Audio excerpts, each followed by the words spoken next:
শুনে আসছে ছোটবেলা থেকেই তিন রাস্তার মোড়ে অশুভ কিছু লুকিয়ে থাকে। পরিবার পরিজন থেকে শুরু করে চেনা অচেনা বয়স্কদের মুখে একই রকমের সতর্কবাণী শুনেছি। কথাগুলো ঘুরে ফিরে এক জায়গাতে এসে থামে। সেখান দিয়ে জিনরা চলাচল করে, ওখানে অশুভ আত্মারাও ঘুরে বেড়ায় নিজের হারিয়ে যাওয়া অস্তিত্বর খোঁজে। আরো কত কিছু। নিজের জীবনে তিন রাস্তার মোড়ে কতবার যে গিয়েছি তার কোনো হিসাব নেই, কিন্তু অদ্ভুত কিছু কখনো চোখে পড়েনি। তবে হ্যাঁ, নানাবাড়ির পাশে সে তিন রাস্তার মোড় আমাকে একটু ভাবিয়েছে। শুনেছি একসময় নানাদের গ্রামে জিনদের আনাগোনা ছিল, যা আমি বিশ্বাসও করি। বলা যায় নানাবাড়ির উপর দিয়েই ছিল তাদের চলাচলের রাস্তা, কিন্তু কোনো এক কারণে সেই পথ বন্ধ করে দেওয়া হয়েছে। এখন তো মনে হয় তারা উল্টো দিকে চলে গেছে, বেছে নিয়েছে পাশের তিন রাস্তার মোড়। সারা বছরের 365 দিনই ওখানে অস্বাভাবিক এক অস্বস্তির বাতাস বইতে থাকে। অন্য কোথাও থাকুক বা না থাকুক, সেখানে ঠান্ডা বাতাস থাকবেই। এই তিন রাস্তার মোড়ের রহস্য একেবারের জন্য ভুল প্রমাণ করতে আমি নিজেকে এক কথা বললে সান্ত্বনা দিয়েছিলাম, সামনে বিশাল ক্ষেতের কারণে হয়তো এখানে ঠান্ডা স্বস্তির বাতাস আসে। কিন্তু এই যুক্তিটাই ভুল প্রমাণ করে আমারই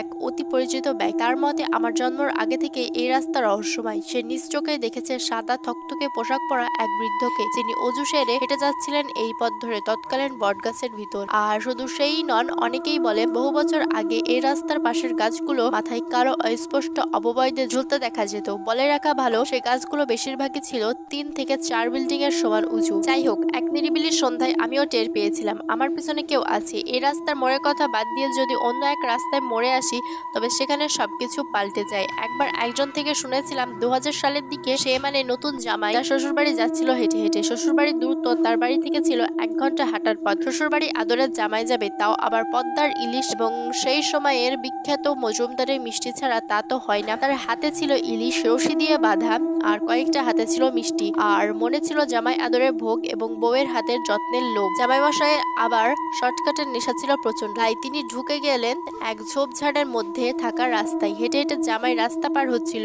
আর আলো সূর্যের শেষ রশির কারণে ঝিমিয়ে যাচ্ছিল। বেশ জামাইয়ের মনে লাগলো এক অদ্ভুত খটকা। কিরে, আমি তো ভর দুপুরে হাঁটা লাগিয়েছিলাম, কিন্তু এখন তো সূর্য ডুবলো কেমনে? জামাই ভাবছে আর হাঁটছে। কিছুক্ষণ পরে তার খামখেয়ালি থেকে বের হয়ে জামাই পরিস্থিতি বুঝতে শুরু করলো। সেই একই তিন রাস্তার মোড় দিয়ে অনন্তকালের পথে হাঁটছে। যতই এদিক সেদিক গেল, কিন্তু কোথায় কি। জামাই ছিল আবার প্রচন্ড ধৈর্যবান এবং নির্ভরযোগ্য। ধৈর্য না হারিয়ে বের হওয়ার পথ খুঁজতে লাগলো, কিন্তু লাভ কিছুই হলো না। হঠাৎ জামাইয়ের কানে একটা কথা চিমটি দিয়ে গেল যে জামাই 2 হাত খালি করে দৌড় মারো, না হলে 2 হাতই থাকবে না। জামাই ছিল আবার প্রচন্ড সাহসী, গ্রামের সবচেয়ে সুঠামদেহী শক্তিশালীদের একজন, কিন্তু তার চেয়েও বেশি বাস্তবিক। তার কাছে দুইটাই অপশন ছিল, সাহসিকতা দেখিয়ে সিংহের মতো টিকে থাকা, দ্বিতীয় হচ্ছে হাত আছে তো বউ আছে। বেশ, জামাই 2 হাত খালি করে দিল দৌড়। কতক্ষণ দৌড়ালো তা জানে না, কিন্তু নিমেষেই তার শ্বশুর বাড়ির আলো দেখতে পেল। সেদিনের ঘটনা একদিন বউকে জানাতে সে হাসতে হাসতে দুনিয়াকে জানিয়ে দিল, কিন্তু দুজনেই সুখে রইল।